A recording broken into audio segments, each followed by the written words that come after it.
Hare Rama, Hare Rama, Rama Rama, Hare Hare.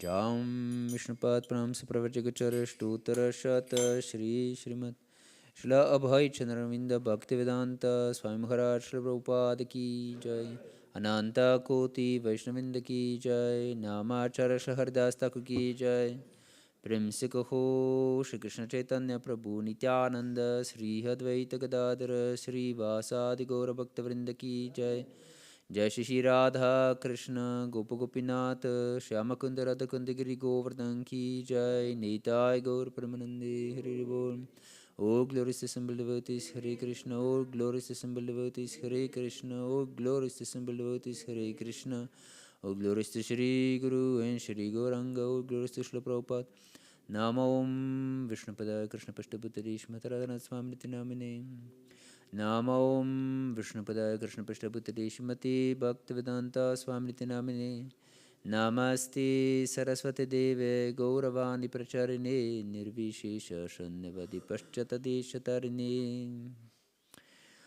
Om Namo Bhagavate Vasudevaya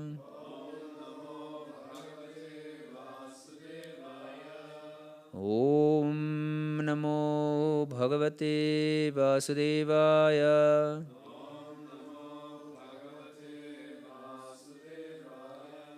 Om Namo Bhagavate Vasudevaya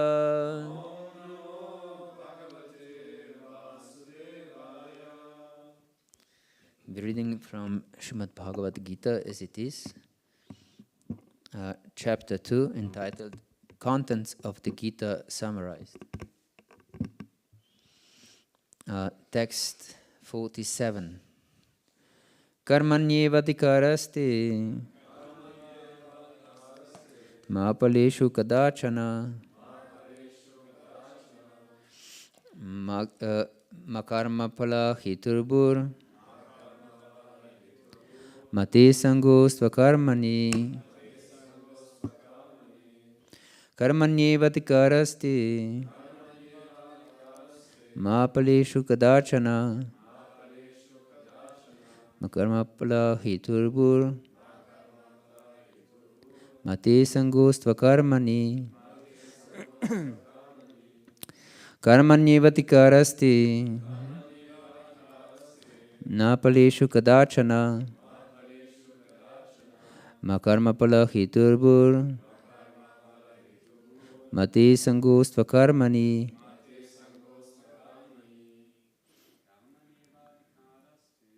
Karmanyevadikaraste Mapaleshu kadachana Makarmapala hiturbur Mate sangostva karmani Karmanyevadikaraste Mapaleshu kadachana Makarmapala hiturbur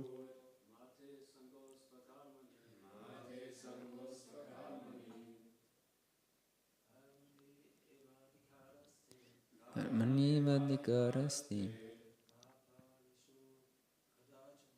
Mapaleshu kadachana Makarmapala hiturbur Mate sangostva karmani Mataji Karmanyevadikaraste Mapaleshu kadachana Makarmapala hiturbur Mate sangostva karmani Karmanyevadikaraste Mapaleshu kadachana Makarma pala heturbhur mati sango swakarmani. Karmani in prescribed duties. Eva, certainly. Adhikaraha, right. Te, of you. Ma, never. Phaleshu, in the fruits. Kadachana, at any time. Ma, never. Karma phala, in the result of work.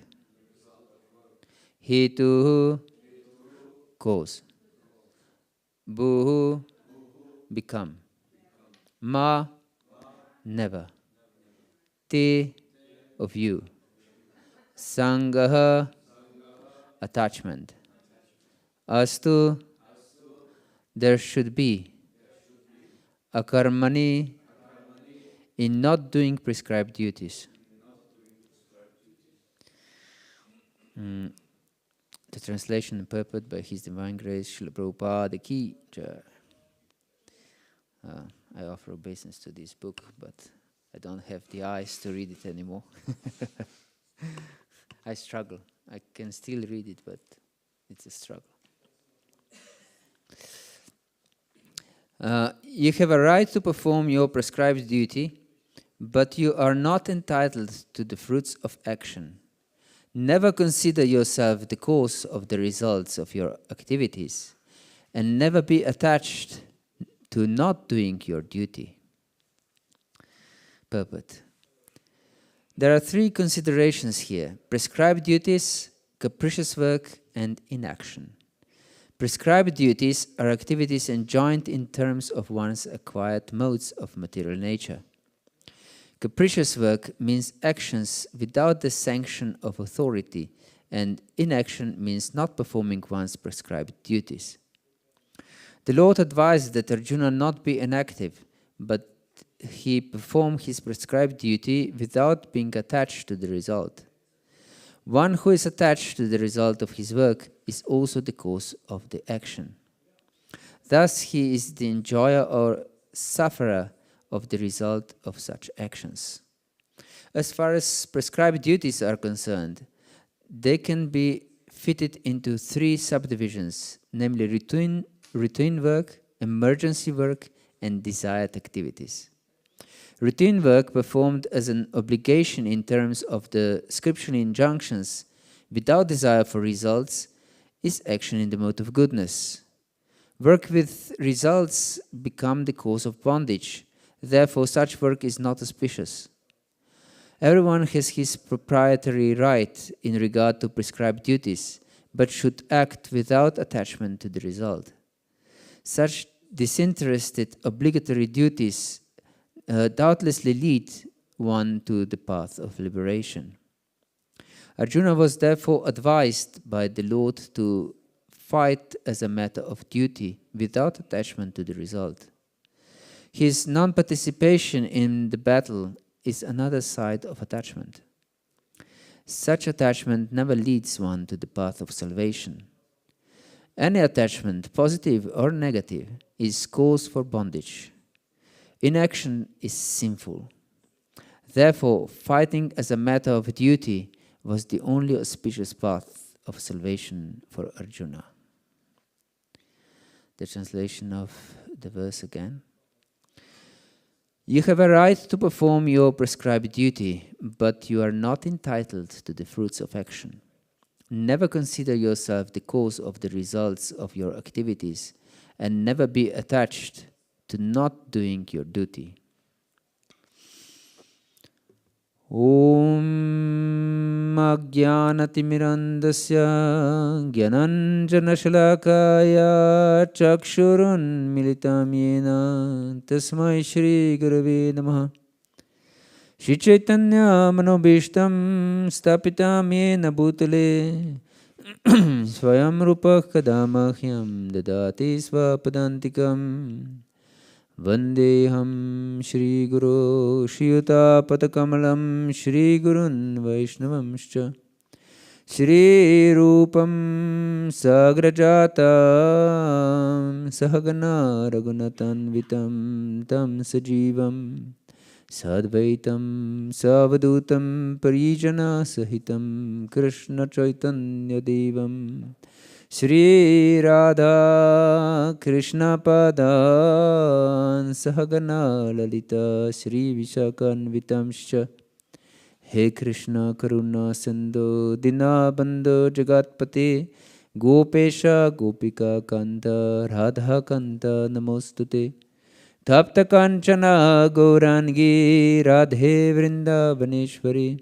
Vrishabhanu Sute Devi Pranamami Hari Priye Vanchakalpa Tarubhyascha Kripa Sindhu Bhyahivacha Patitanam Pavanebhyo Vaishnavebhyo Namo Namaha Shri Krishna Chaitanya Prabhu Nityananda Shri Advaita Gadadara Shri Vasadi Gaura Bhakta Vrinda Hare Krishna Krishna Krishna Hare Hare Hare Rama Rama Rama Hare Hare Hare Krishna. So we continue our discussion on this second chapter, this part of second chapter that is called Buddhi Yoga actually. How to perform devotional service, how to live in this world with intelligence. And Prabhupada translates Buddhi Yoga as Bhakti Yoga, because only intelligent life is Bhakti. Otherwise, if someone is not a devotee, he's stupid, actually. And this is confirmed by Krishna himself. He's also more strong. Krishna says in 16th chapter that he's a demon. If someone is not a devotee, he's a demon. And why he's stupid is in 9th chapter of Bhagavad-gītā. Krishna explains, Mogasha moga karma no moga jnana vichetasa rakshasim asurim cheva prakritim mohinim shita. That everything, if one does without serving Krishna, is just useless endeavor. In Bhagavatam is this example. If one beats empty husk, what is his achievement? Hard labor, maybe blisters on your hands. But one is beating the husk to get some grains. Husk is a shell of a grain. So if you beat empty husk, you don't get what you want. You want grain, of course, if you beat husk. That's the purpose of beating husk. But if you beat empty husk, there is no grain inside. So your labor is shrama eva kevalam. Certainly useless labor. Certainly. So it's stupid to endeavor for something that is not available, isn't it? Yes. So, yes, those who are not devotees, therefore, are stupid. As simple as that. And Krishna explains in 3rd chapter that nahi kashtit kshanamapi jatutishtati karma krit. Karate hevasha karma saraprakriti jargune. That no one can be inactive even for a moment. Nahi kashtit kshanamapi. Kshana is a moment. Very short moment. If nothing else, we have to breathe. If someone lives on prana, he still breathes, isn't it? And then also in 3rd chapter, he explains further on Yagyartat karmano nyatra lokayan karma bandhana. Tadartam apikanta mukta sangha samachara. That perform your work as a sacrifice to me, as a yagya. Yaga is one of the names of Lord Vishnu or Krishna. So perform your work as a sacrifice to me. And Prabhupada defines sacrifice in I think in second canto of Srimad-Bhagavatam. What is sacrifice? And he says to perform something for the interest of another person and not for your interest. So you sacrifice your interest for interest of someone else, basically. This is sacrifice. But of course, we know that in this world everyone performs some kind of sacrifice. Because we always sacrifice some interest. For example, you are here now. This is a kind of sacrifice because you could go and eat prasad or lie down and sleep. And so, or anything else. So you sacrifice your time to be here, isn't it? So yes, everyone therefore is doing something, and according to Krishna, the best way of performing our work is for his pleasure. Yes, and Krishna explains in this verse that I quoted, the last one, that then you will be always free of reactions. Otherwise, you'll be always in bondage. So we have here we can choose what we want, to live in bondage or to be free. So here Krishna instructs your adhikar. Adhikar is ability to perform, is work. Everyone has this ability. Here Prabhupada translates as a right to perform your prescribed duty. But adhikar is more than a right, it's our nature, actually. It's our nature to perform work. Yes. So, and immediately if one performs some work, there is possibility of mistakes also. Isn't it? Kalar dosha nidirajan asti heka mahanguna. Kirtanativa Krishnasya muktah sangah paramvrajit. That this age of Kali is full of faults. And that doesn't mean that some impersonal thing as an age is faulty. But who's faulty? People of this age, isn't it? Not the age itself. It's lifeless.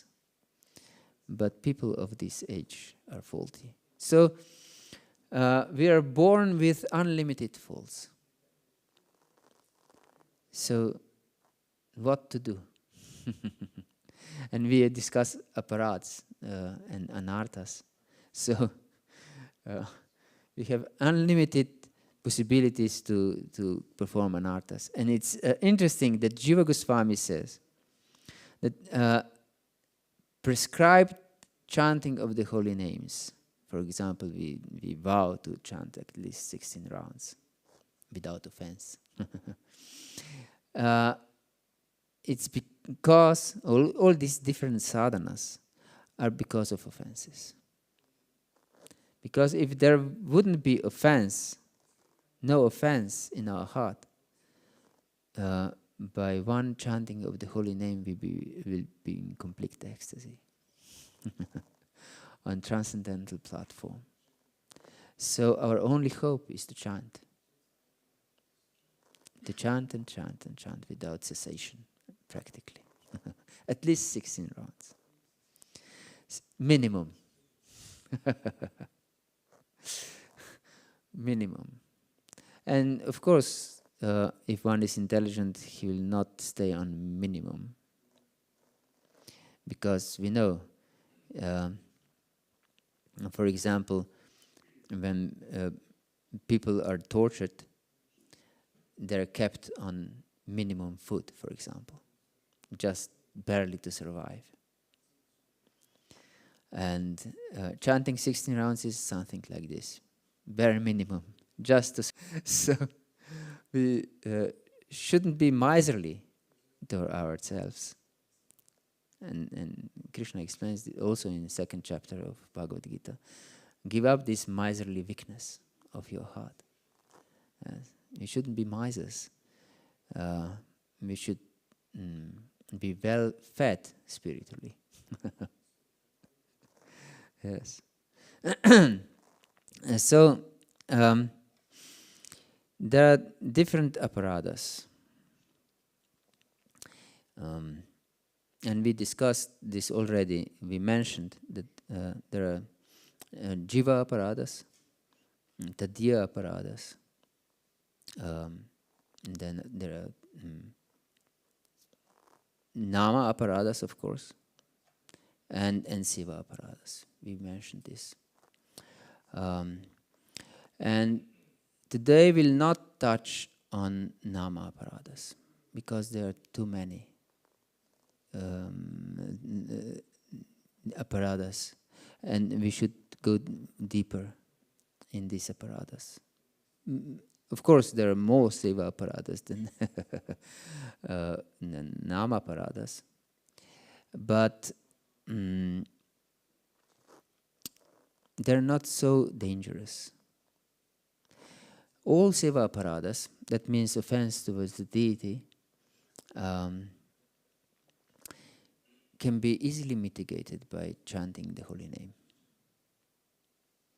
Yes, but there is a danger, as we mentioned also yesterday, I think, that if we perform knowingly seva aparadas and count on the strength of the holy name, then becomes a nama parada. And nama parad is impossible to wipe out by any means, actually, only by taking shirt of the holy name and begging for mercy. So nama paradas are extremely difficult to remove. Yes, and they stay. These offenses against the holy name. It is described that usually majority of anarthas, they go away at the stage of nishtha, when one becomes fixed in devotional service. In Bhagavatam, it is explained in the 2nd chapter of the 1st canto, Nashta preshva bhadreshu nityam Bhagavata seva Bhagavatuttama shloke bhaktir bhavati naishtiki. That by performing devotional service, hearing Bhagavatam and serving great devotees, we cleanse our heart, and even before we are completely cleansed, Nashta preshva bhadreshu, even before we are completely cleansed, bhakti already becomes naishtiki, firmly established in our heart. Prabhupada translates as irrevocable fact. Yes, naishtiki bhakti. Tadara justamo bhavaha kamalobhadaishchi chetara etarnavidam stitam satve prasidati. And then we transcend, we overcome these influences of rajas and tamas. Tadara justamo bhavaha. We cannot go beyond rajas and tamas without bhakti. Impossible. We can stay for a while in an artificial position of so-called sattva, but we fall down inevitably. Only by devotional service we can really go beyond rajas and tamas. Yes. So it's important to know, and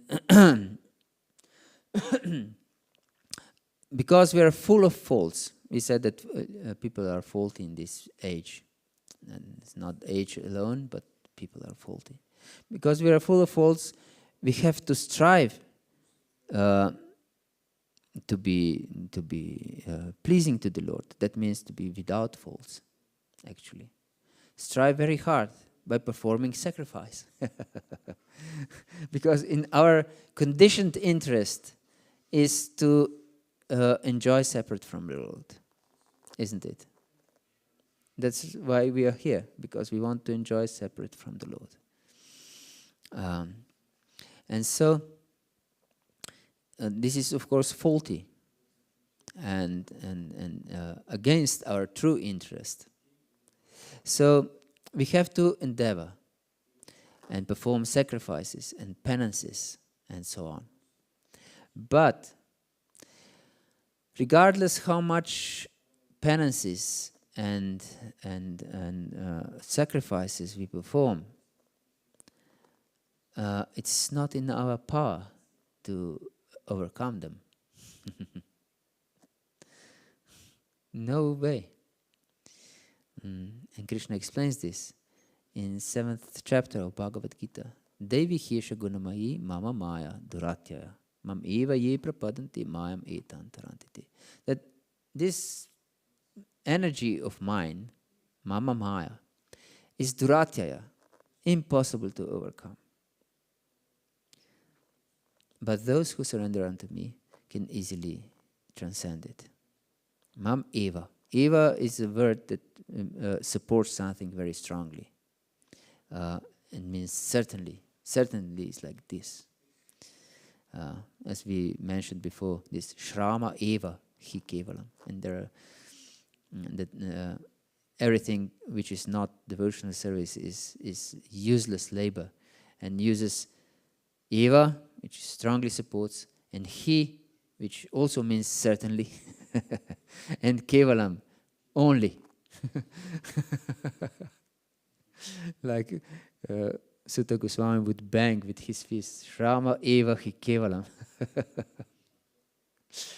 Certainly, and certainly, nothing else than useless labor.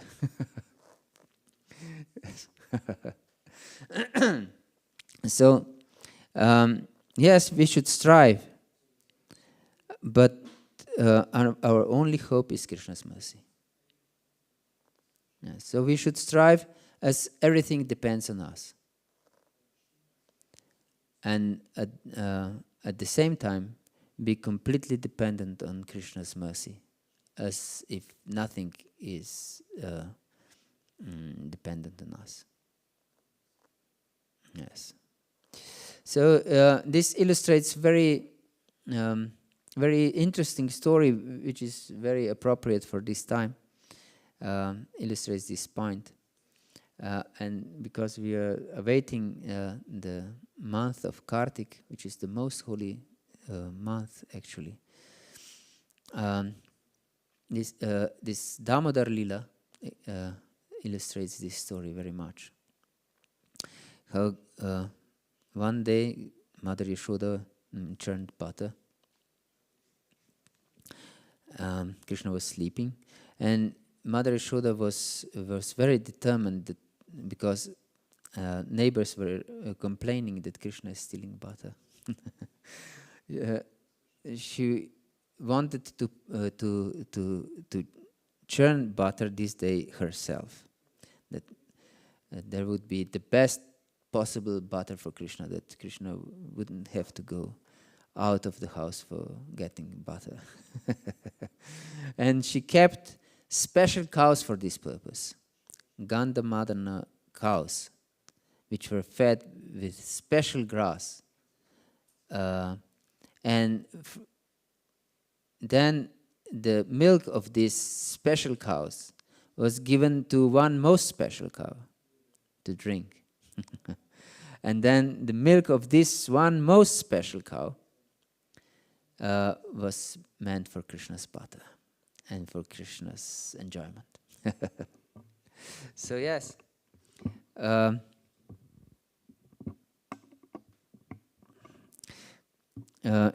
So she churned butter and put some milk on the stove to boil for Krishna, this special milk. And Krishna woke up and went to mother, and he wanted to suck her milk. And Yashoda happily took him on her lap and fed him her own milk, which is of course much better even than this Gandhamadana milk from most special cows. And Krishna was perfectly happy. But then she noticed that milk is overflowing on the stove. And she put Krishna down and went to rescue the milk. And Krishna was extremely angry. This is a very interesting story, actually, because it is example of proper understanding of bhakti. On the other hand, because we know Yashoda is one of the utmost devotees possible and completely pure. But and Krishna was angry, that means not satisfied. But her action was devotional service. But on the other hand, Kamsa completely satisfied Krishna.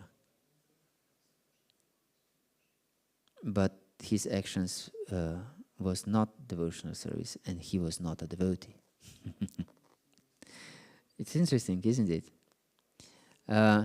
Like an uncle from a town, he regularly sent some toys to his nephew in a village to Krishna, these different demons. And Krishna, as a naughty boy, he broke every toy the rich uncle sent from the town. So Krishna enjoyed playing with these demons because he has a propensity to fight. So these demons were in his pleasure, actually. And when he fought with Kamsa, this was also pleasurable for Krishna. He fought with him and killed him very playfully, with great enjoyment. But his actions, Kamsa's actions, weren't devotional service. And therefore, he was in anxiety all the time. Mother Yashoda was also in anxiety, but different kind of anxiety. Kamsa was afraid of Krishna, but Yashoda was afraid for Krishna. This is the difference. And because Krishna was very upset that Mother Yashoda put him down, he broke the pot and then fed the monkeys with the butter. And Mother Yashoda saw that this mischief of Krishna and wanted to protect him, actually, from dangers that can befall on him when he's naughty too much. And he wanted to bind him. So Krishna started to run, and that he would escape Mother Yashoda. And Mother Yashoda was running behind him. And Krishna, as explained in Upanishads, is faster than the fastest. No one can catch Krishna. Different yogis try hard, very hard, to catch Krishna in their minds, but they're unable to catch Krishna. And we can also try to chant very with great concentration, but many times we will see that Krishna will not allow us to catch him. Yes. So Yashoda, finally Krishna allowed her to catch him. And And then she wanted to bind Krishna. And Krishna didn't allow to be bound. He doesn't want to be bound. Who wants to be bound? But Mother Yashoda was adamant. At least one time I have to find out what is the circumference about the waist of my child. And she got different robes from the household. And when all the robes from Nanda Maharaja's household, and he was a king, so there must have been plenty of robes, they were not sufficient. They were always 2 fingers too short. And then the neighbors were watching this fun, neighboring ladies, neighboring elderly gopis. And they were amazed. How is this possible? Because Krishna's waist didn't grow up. But the rope was very lengthy, but couldn't fit around Krishna's waist. So they brought their own ropes to help Mother Yashoda. And there must be, I don't know, several kilometers of rope. Maybe. And Krishna's waist didn't grow. It was definitely astonishing. But finally, Krishna allowed to be bound.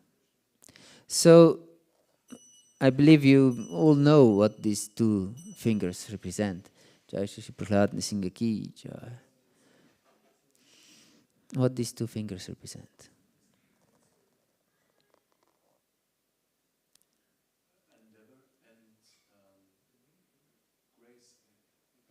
Yes. Endeavor, our endeavor. Love. Yes. Endeavor with love, actually. Not just empty endeavor with desire to control, but endeavor with love. And Krishna's mercy. So both are needed. Without one of these items, one cannot succeed in anything, actually. So when we strive to get rid of offenses, we should count on Krishna's mercy very much. Yes, this is most important. So first we will mention jiva aparadas. Jiva, of course, means living entity. And we shouldn't, as we mentioned yesterday, we shouldn't be violent towards living entities. And this violence is on many levels. Of course, as we mentioned, we cannot be completely free from violence. It's impossible. Even with breathing, we kill many living entities. With walking, with digesting. And it is said in Shastra that a saintly person is happy when he sees venomous snake to be killed, isn't it? Have you seen this in Shastra, in our scriptures? Yes. That even the saintly person is happy when he sees snake killed, a venomous snake killed. Yes, because it's dangerous. If a venomous snake comes into your house, it's better to kill it. Otherwise, it can kill you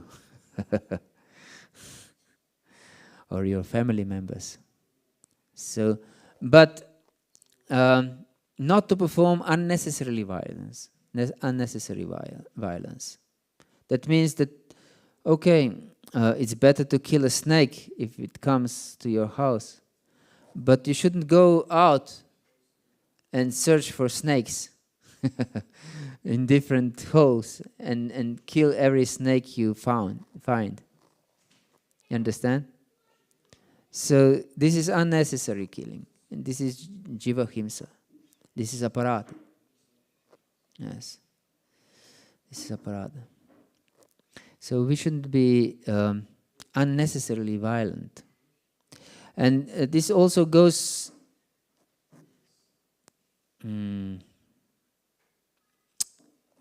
deep, actually. This unnecessary violence is also, for example, overeating, eating too much.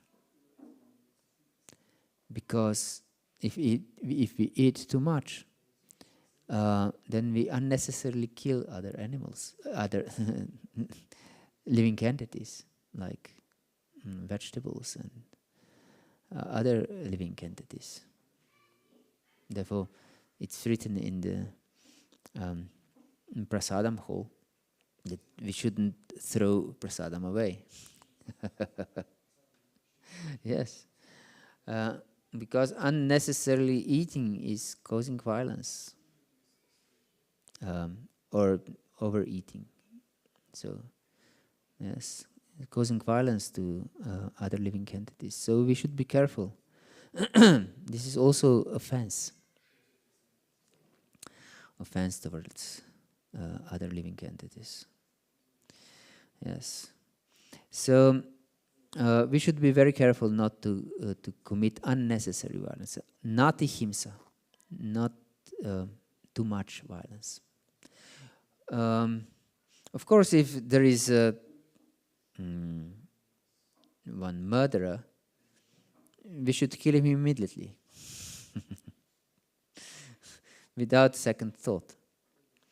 For example, a king is his duty is to kill the culprit, and not just for the benefit of other living entities, of other people, but also for his own benefit, for the benefit of this culprit. Otherwise, he had to undergo much more suffering if he wouldn't be killed by the king. So we can see how modern world, because of ignorance, they think that they're merciful towards murderers, for example. I've heard that there is a law in Germany that even if you kill someone, after certain amount of time, few years, this should be wiped out from your how it's called, from your sorry? Yeah, yes, from your record, exactly. I don't know. So you can stay in the prison, I don't know for how many years at most. Then you go out, and after a few years, no trace, no one knows that you're a murderer. Interesting, isn't it? And they think, of course, this is very merciful law. But actually, such a murderer has to undergo severe suffering, life after life, maybe. So it's mercy on the side of a king to kill him immediately. Yes. And there is another example of misdirected mercy, connected also with apparats. And this is Saubhari Muni. Saubhari Muni committed offense against who? Sorry? Yes, Garuda. Garuda is a very great devotee.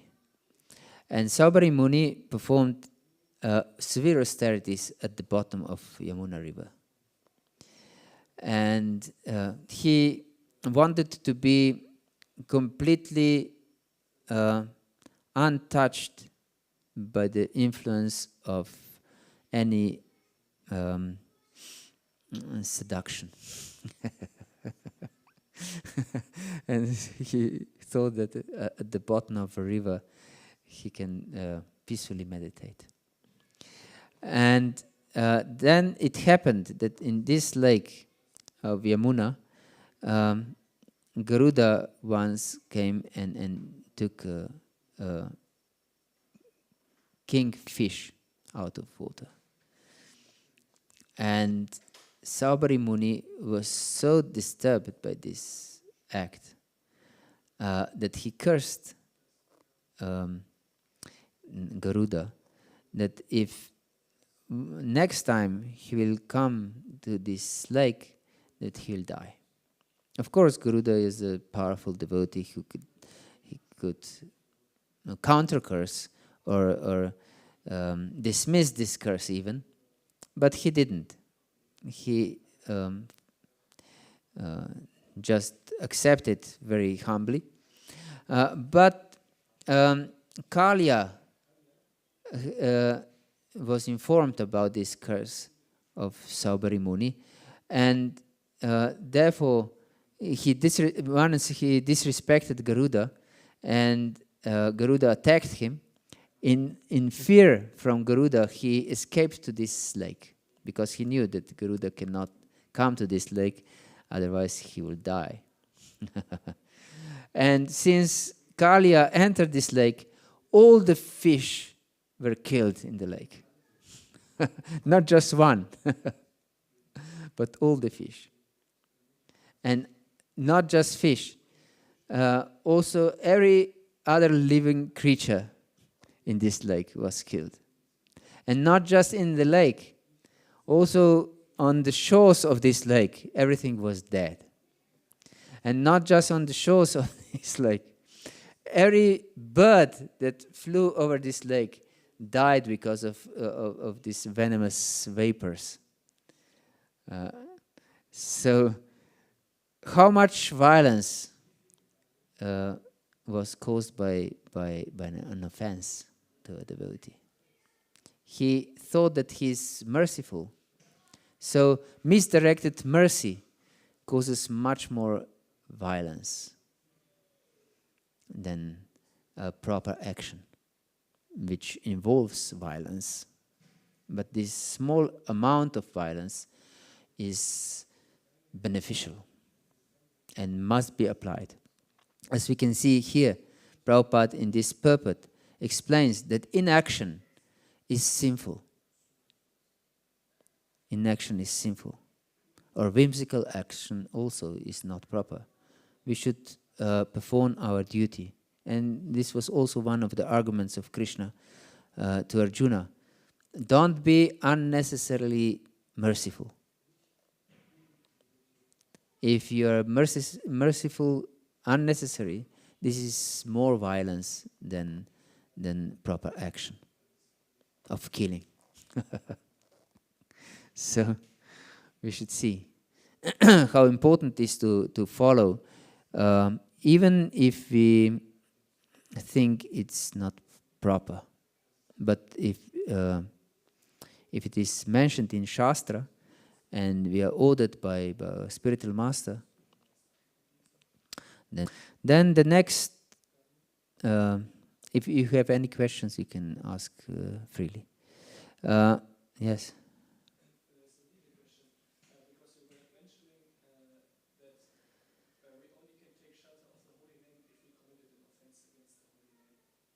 Yes. So I wonder how do we do it if we commit an offense to the holy name? We go pray in front of the deity and we pray to the holy name? We pray to the holy name, because the holy name is most merciful manifestation of the Lord. And although we cannot we cannot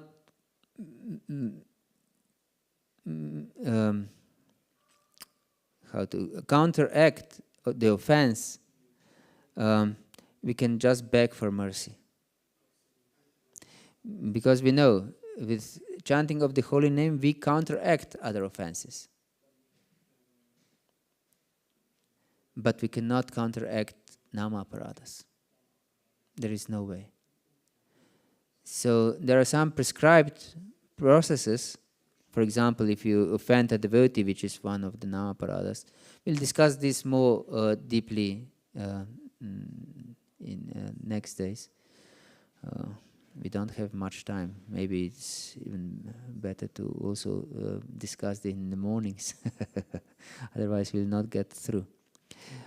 Yes, so there is no way to counteract nama-aparadas. So we can just pray for mercy. Just pray for mercy from the holy name. Yes. So, yes, Jiva Himsa. Then we have the Diya Aparadas. The Diya means what is connected with Krishna. And usually, many times this is also translated as devotees, the Diya. There are, of course, devotees, but it's much more than just devotees. It's also holy places, Dharma. Therefore, we will see that sometimes there are listed that there are Dharma aparadas also. But these Dharma aparadas can be classified as Tadiya aparadas. And there are, for example, Krishna see everything as sake, shouldn't be disrespectful to anything actually. Yes, because if we are disrespectful to anything, it's actually Tadiya aparada, because everything is connected to Krishna. Yes, please. Is our feet somehow especially connected with our false ego, or why is it so bad to touch with them? Yes, because feet represent that you are the master, so everyone is under your feet. Therefore, if we want to diminish our false ego, we take shelter of the feet of the great soul. Understand? And that means he's my master. But if we push around things with our feet, that means I am the master.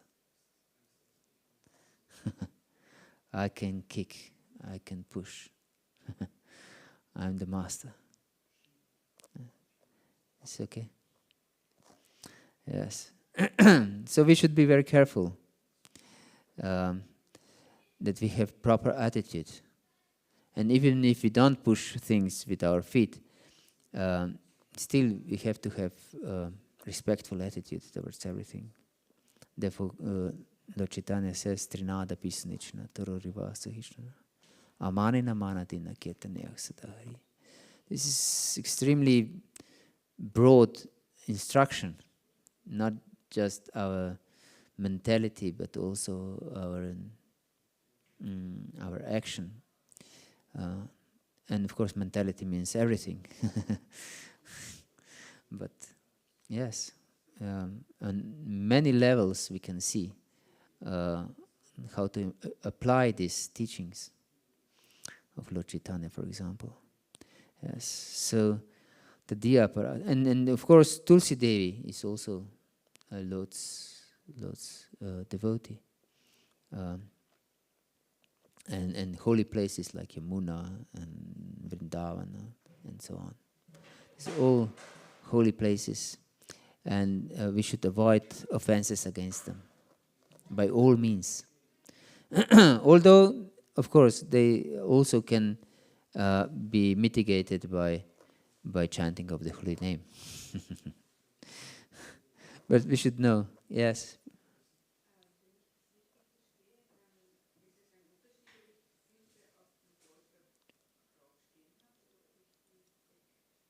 She says, if I understood correctly, there is a difference between putting the feet on the cushion or pushing the cushion with the feet. Yes, if you, of course, you can touch cushion with your feet because you sit on it and and so on. But do it with if you do something with respect, or something without respect, or even without considering something that's important to show respect. So we should be respectful. Yes. And then there are many, many, many seva aparadas. These seva aparadas, as we explained, there are several lists of these seva aparadas. We will not go deep into this now. We should rather speak this in the morning, tomorrow morning, because now it's over time. What to speak if we start to speak on seva aparadas now? Is it okay to discuss this in the morning also? Okay. So we'll discuss this further tomorrow morning. Is there any question or comment? Yes, please.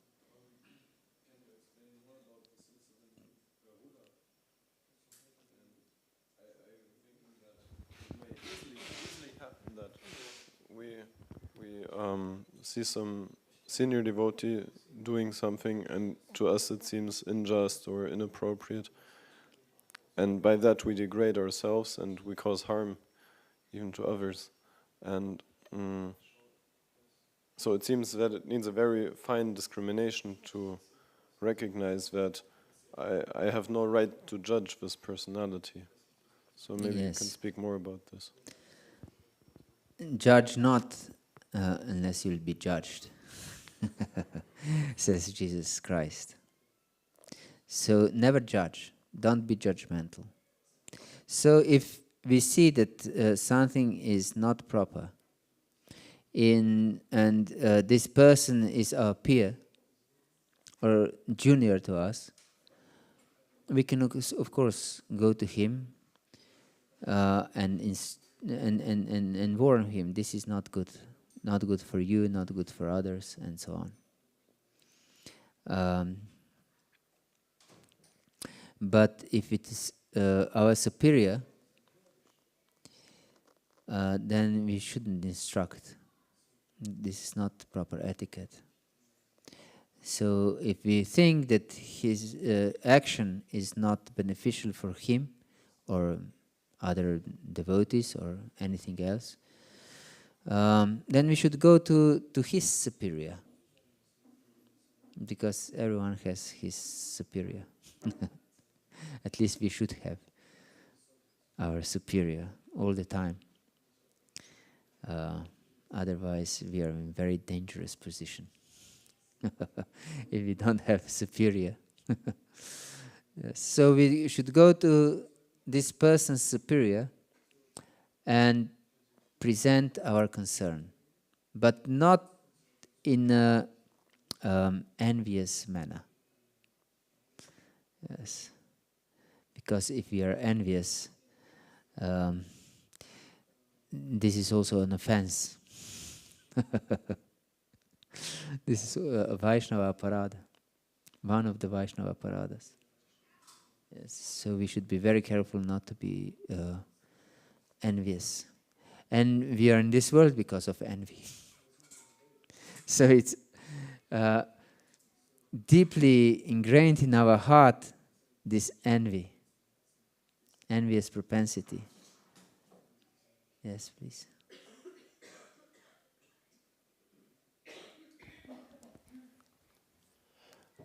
We are in this world because of envy, but we should not tell this superior our concern with envy.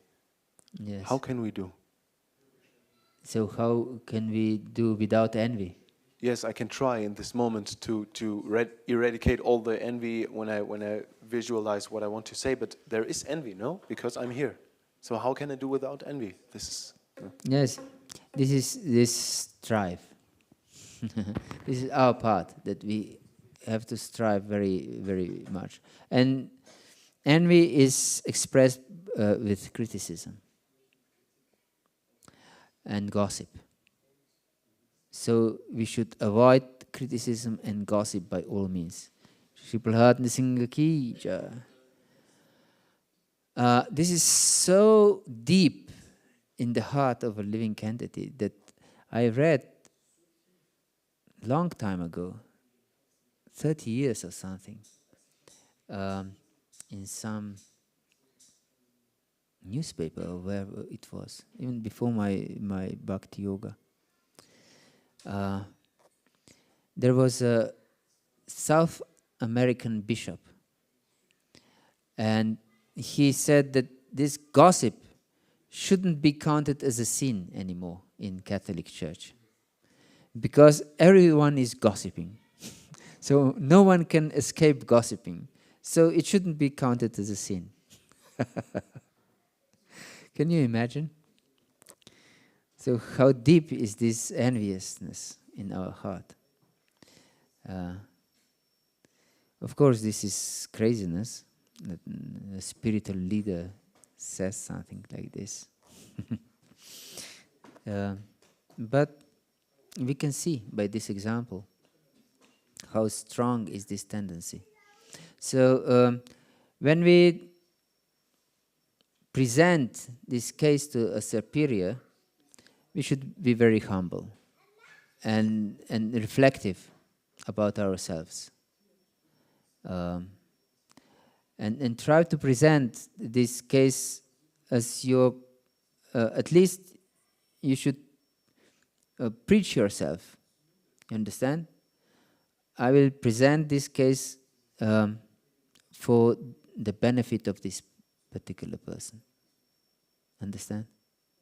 So, if you think that someone is doing something wrong, you should train yourself.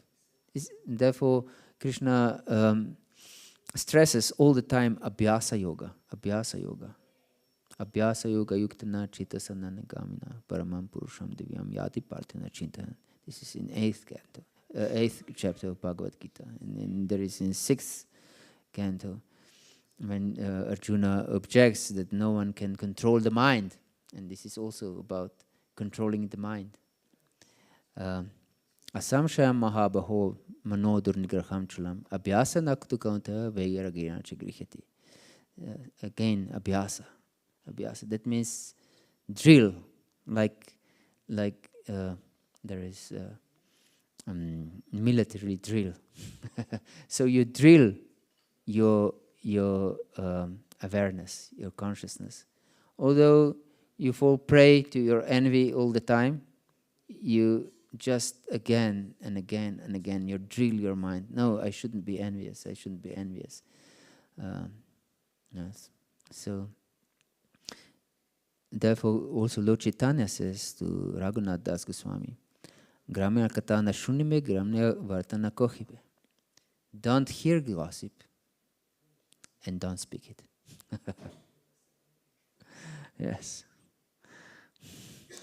This is so important. So, yes. Yes. Actually, about your very first words, you said it makes me smile a little bit because in false ego also I'm thinking I'm a devotee. And you said that if one is not a devotee, one is stupid. Yes. And I'm thinking that I heard there was once Srila Prabhupada with some disciple in the car, and the disciple was how to say,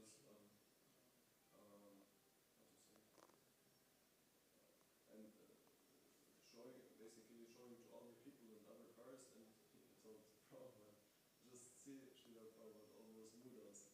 Yes. And like a little from above. And Srila Prabhupada, he responded by saying, yes, and how can we help them? Yes.